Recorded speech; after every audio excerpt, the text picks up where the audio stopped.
Alright you lot, Ubisoft said microtransactions make games more fun. I've heard some bollocks in my time, but that one took a run start and swan dive straight into septic tank. Fun? You think it's fun, do you? Getting nickel and dimed for horse skins and XP boosts like we're too thick to notice games been gutted to sell bits back piecemeal? Let's be clear, they're not talking about Fortnite or some free-to-play shooter with chuck a fiver at devs for a banana suit. They mean full-price games. 70 quid sticker shock.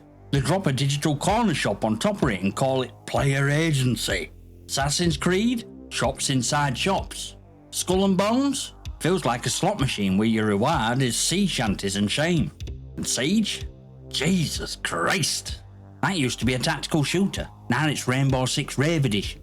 You can't take it seriously when every third operator looks like they just got mugged outside Comic Con. And all of this gets wrapped in player freedom. They say you don't have to buy it. You don't have to engage. As if grind wasn't deliberately stretched. As if pacing wasn't turned to boredom so boost packs look like mercy. They're not designing games. They're engineering irritation. This isn't about cosmetics. It's about testing how much bullshit will lead to before we vomit our wallets back at them. They turn gameplay into checkout queue and want us to thank them for making it colourful. They didn't make it more fun. They made it more profitable. And every time you see them call that engagement, remember, they're not talking about your joy, they're talking about your credit card. Smash like if you've ever seen a loading screen peddle more DLC than gameplay. Subscribe if you're tired of getting mugged by the menu. And if Ubisoft want to know what fun looks like, tell them it's watching the quarterly report nosedive while we uninstall the catalogue in real time. Cause here's truth. I've got no problem with microtransactions when they're in the proper place. If a game's free to play, if devs are honest, if content's solid and shop's optional, I'll throw cash at it. No issue. Fortnite earned it. Splitgate earned it. Give me hours of fun for free, I'll gladly buy a skin that turns me railgun into a glow stick or makes me guy look like he raided Daft Punk's wardrobe. That's support. That's fair. But Ubisoft? Ubisoft wants to have their steak and grind born into profit too. They're selling games at 70 quid, full whack, and still pumping them full of shop menus and premium currencies like it's a gacha MMO on life support. They want prestige or a AAA release, big reviews, glossy trailers, collector's editions, and then the bolt-on free-to-play economy like players a bloody ATM with legs. That's not support, that's abuse. And don't come at me with, it's just cosmetics line. Don't gaslight us into thinking we're unreasonable for being pissed off. Assassin's Creed Valhalla had armor sets locked behind shop. Avatar? You can see in-game store before you've seen map. Skull and Bones is literally a pirate-themed marketplace with naval combat as a queue. And Siege? Siege's shop gets more updates than patch notes. This isn't about value, it's about making grind so tedious, so soul-deadening, that you're tempted to cough up a fiver just to feel like you're progressing. They stretch XP curve, they bloat side content, and then offer convenience of skipping it. It's like punching you in gut, then offering a painkiller for a tenner. Difference is simple. Free to play earns you money, AAA demands it. One shows up humble, other shows up entitled. And Ubisoft, with every new game, every new skin bundle, every battle pass, just proves they've lost plot completely. They don't care about respecting your time, they care about harvesting it. And they do it by pretending this is all normal now, that this is future. Well, bollocks to that. If I paid full price for the game, don't you dare try sell me damn ending in a booster pack. Ubisoft don't make games anymore. They make storefronts with loading screens. And sooner we stop funding that garbage, sooner they might remember what a complete game actually looks like. Rainbow Six Siege used to be something special. It had tension, it had strategy. It was slow, deliberate, brutal. Every shot counted, every noise mattered. You hold your breath behind a barricade, heartbeat pounding like game were whispering in your ear. Don't fuck this up. And when you clutched around, that wanted dopamine it. That were a war story. But look at it now. It's not Rainbow Six anymore. It's Fortnite in Kevlar. It's a rave with breaching charges. And Ubisoft don't even pretend to care. They codified the whole thing. Battle passes, seasonal operators with outfits so ridiculous you'd expect them in a fighting game, not tactical shooter. I booted it up recently and saw a skin of Tachanka that made him look like a Dayglow anime mascot. What am I supposed to do with that? Supposed to hold angle on Site B while looking like I'd just wandered out of a Tokyo gift shop. You can't take games seriously when enemy team kicks down door in pink fur and unicorn horns. This were a game built on tension, sound cues and tactical positioning, not glittery neon gun wraps and candy-coated riot shields. Ubisoft took one shooter that dared to move slower, to think harder, to value brains over reflex, and drowned it in cosmetics so loud they might as well be audio grenades. And defenders? They'll say it's just aesthetics, just choice, just fun. But truth is, when every round is dressed like a kid's birthday party, tone's gone, immersion's gone, soul's gone. They did it on purpose. They built a great game, then hollowed it out to sell it back in pieces. Siege didn't fall, it were pushed. Pushed by a studio that saw its tactical art as a hurdle to mass market appeal. Pushed by an exec board that didn't see tension, pacing, strategy. They saw missed monetization opportunities. I don't care how good hitboxes are. I don't care how many reworks you squeeze in.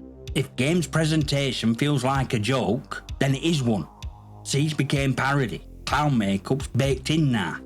And for people still defending it, still dropping cash on bundles and passes and elite skins, you're not supporting game, you're funding its funeral. You're buying seats at Wake and calling it content. Siege wasn't supposed to be colourful, it wasn't supposed to be trendy, it was supposed to be brutal and grounded and terrifying. Now it's just Ubisoft's golden goose in clown shoes. I used to love Ghost Recon. Not in casual way people said that like shooters, I mean love. Tactical squad orders, open-ended mission structures, actual thought behind every approach. I remember crawling through mountain brush on Ghost Recon Wildlands, tagging patrols, syncing up shots with my mates like we were four-man Death Note. When that game sang, it sang. Sure, it had Ubisoft jank, but bones were solid. You could feel potential. Then Breakpoint happened. They shoved it full of looter-shooter nonsense, gear score, loot tiers, drones from future. Like someone dared them to turn grounded military op into Destiny cosplay with worse dialogue. They ripped out soul and stitched in mechanics from games nobody even liked in first place. Ghost Recon went from plan, execute, vanish to loot, craft, cry. And now they've announced a new one. Another entry, another sequel. And I felt no, not even rage, just apathy. That's what Ubisoft's done. They've taken one of the most iconic tactical franchises ever made and strip-mined it so hard I can't even fake interest anymore. That should be impossible. This is Tom Clancy. His name used to mean something. Tension, espionage, realism, cold precision. You didn't play a Clancy game for giggles. You played it to feel like a ghost, like a phantom storm rolling through enemy lines. Now it's just another Ubisoft product. Press X to pink microtransaction menu. Press square to open a loot crate. Press R3 to weep softly into your overpriced Steelbook edition. And you know what worst part is? They still drag Tom Clancy's name out like he's some kind of sacred seal. Like that branding hadn't been completely pissed on. They slap it on whatever generic third-person shooter they've Frankenstein together this year and expect us to buy it like Pavlovian dogs. It's still Ubisoft. Only thing tactical about your current design philosophy is how tactically you avoid player respect.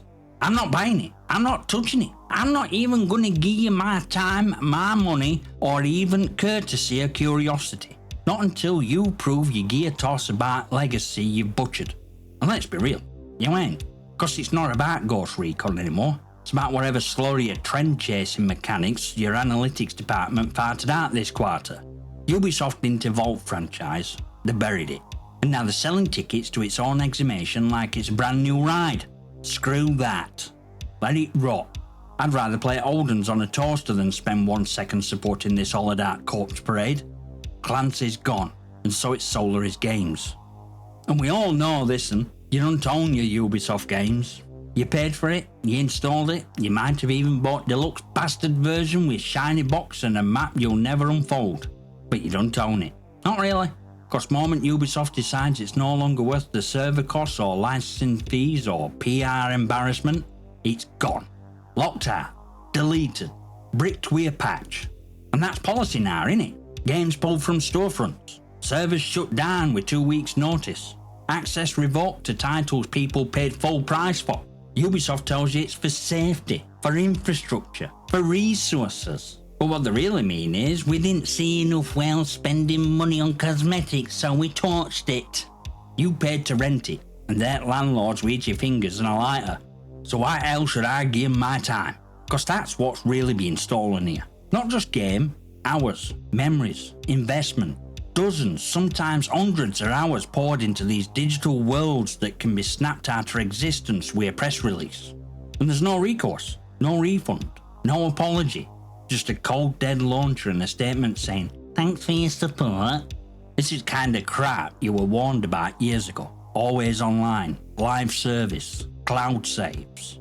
All sold to us as innovation, convenience, future-proofing. But it were never about improving games. It were about controlling them, killing resale, killing modding, killing preservation. They want you locked in, subscribed, dependent and silent. They build illusion of permanence, then laugh as it vanishes behind a server error and vague tweet. And you want to talk about trust? Ubisoft don't have any. They've pissed it all away on storefronts, spyware launchers, and broken promises. And now they've got balls to tell you they're doing it for your benefit? Nah, fuck you. I don't care what trailer you drop next. I don't care what reboot you butcher. I don't care if you glue Splinter Cell's corpse to an NFT and call it immersive. You had your chance. You had 1,000. And you cashed them all in for short-term gain and long-term rot. You train players not to care. So here's what that looks like. I won't buy your next game. I won't wishlist it. I won't tweet about it. I won't even pirate it. I'm not angry anymore. I'm indifferent. You're not just off radar, you're buried under it. And if enough of us follow through, if more players stop giving time to studios that treat them like cattle in a skin shop, then maybe, just maybe, something changes. Not cause we begged, not cause we petitioned, cause we walked, and you felt it in quarterly. That's how you kill a vampire. You stop inviting them in. Join Discord, follow on X. Consider a channel membership if you like your games owned and your publisher's honest. Smash like it, subscribe, drop your comments and questions below, especially if you've got receipts. And I'll see you next time, you magnificent.